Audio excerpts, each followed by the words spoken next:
जिस मुद्दे के बलबूते हेमंत सोरेन ने विधानसभा का चुनाव लड़ा, भाजपा पर निशाना साधा, जमकर पोस्टरबाजी की, सड़क से लेकर सदन तक विपक्षी दल भाजपा को घेरा और दोबारा अपनी सरकार खड़ी करने में कामयाबी हासिल की। अब ये मुद्दा एक बार फिर से गर्मा गया है।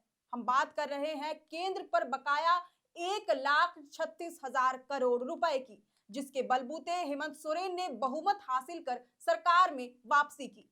लेकिन अब केंद्र ने इसे मानने से ही इनकार कर दिया है। केंद्र की भाजपा सरकार का कहना है कि झारखंड का कोई बकाया नहीं है। ये बात केंद्र सरकार ने लोकसभा के शीतकालीन सत्र के दौरान बिहार के निर्दलीय सांसद पप्पू यादव के एक सवाल के जवाब में कहा।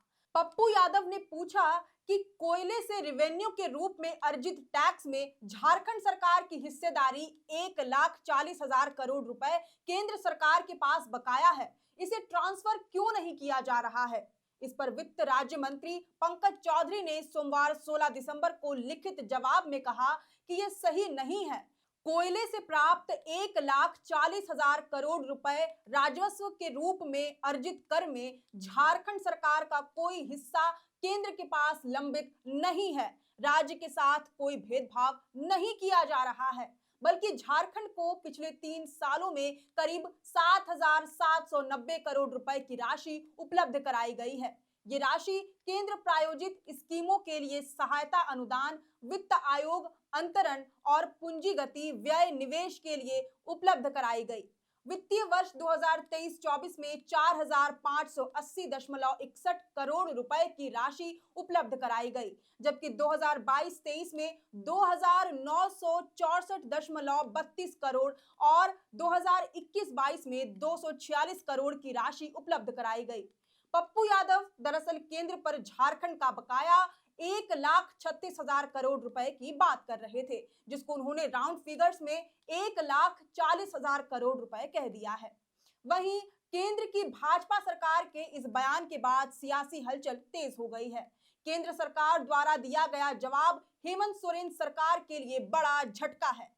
आपको याद होगा, हेमंत सोरेन बार बार और कई जनसभाओं में इसका जिक्र करते रहे हैं कि झारखंड के राजस्व का 1,36,000 करोड़ रुपया केंद्र सरकार पर बकाया है। अगर ये राशि केंद्र सरकार से मिल जाएगी तो झारखंड में कई योजनाओं की राशि बढ़ा दी जाएगी। सरकार गठन के बाद पहली कैबिनेट में मुख्यमंत्री ने केंद्र पर बकाया 1,36,000 करोड़ रुपया वसूले जाने को लेकर कानूनी रास्ता अपनाने का फैसला लिया था। केंद्रीय वित्त राज्य मंत्री के जवाब के बाद ये विवाद और बढ़ सकता है। झारखंड के मुख्यमंत्री और मुख्य सचिव ने केंद्र को चिट्ठी लिखकर बकाया राशि देने की मांग पहले ही की हुई है। यहाँ ये भी ध्यान देने वाली बात है कि हेमंत सोरेन सरकार मैया योजना समेत कई बड़े वादों के कारण सत्ता में वापसी की है। इसे सरकार से मिलने वाली इस बकाया राशि से बड़ी उम्मीदें थी। अब यह सिर्फ राज्य सरकार के लिए ही नहीं, बल्कि राज्य की जनता के लिए भी चिंतनीय विषय बन गया है। गौर करने वाली बात यह भी है कि आज जिस बकाया राशि को केंद्र से मानने से इनकार कर दिया है, पूरे चुनाव भर में इसका रुख बिल्कुल विपरीत था। भाजपा ने एक बार भी इस बात से इनकार नहीं किया था, बल्कि भाजपा नेताओं ने तो खुले मंचों से कहा था कि हम इतने पैसे कहीं लेकर भागे थोड़े जा रहे हैं। लेकिन अब क्योंकि पार्टी सत्ता में नहीं आ पाई, तो केंद्र की भाजपा सरकार फिल्म हेरा फेरी की अनुराधा के किरदार में आ गई है। दूसरी ओर केंद्र द्वारा झारखंड के बकाया राशि की मांग ठुकराए जाने पर मुख्यमंत्री हेमंत सोरेन ने अपने सोशल मीडिया अकाउंट एक्स पर पोस्ट करते हुए लिखा कि झारखंड भाजपा के सांसदों से उम्मीद है कि ये हमारे इस जायज मांग को दिलवाने के लिए अपनी आवाज अवश्य बुलंद करेंगे। झारखंड के विकास के लिए ये राशि नितांत आवश्यक है। वहीं मंत्री दीपक बिरुआ ने अपने एक्स हैंडल पर एक पोस्ट शेयर करते हुए बकाया राशि का पूरा विवरण दे दिया है।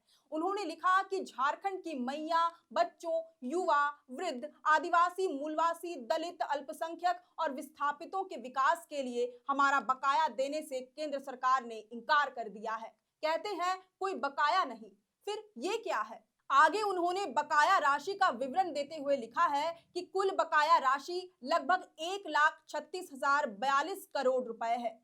इसमें शामिल है वॉस्ट कोयला रॉयल्टी के रूप में 2,900 करोड़, पर्यावरण मंजूरी सीमा के उल्लंघन के लिए 32,000 करोड़, भूमि अधिग्रहण मुआवजे के रूप में 41,142 करोड़, जिसमें से 38,460 करोड़ जेएम भूमि और 2,682 करोड़ जेएम जीजे भूमि के लिए है।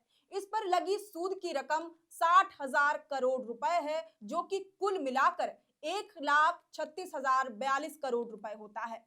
इसकी नीयत ही प्रारंभ से झारखंडियों को दबाने और उनका हक अधिकार छीनने की रही है।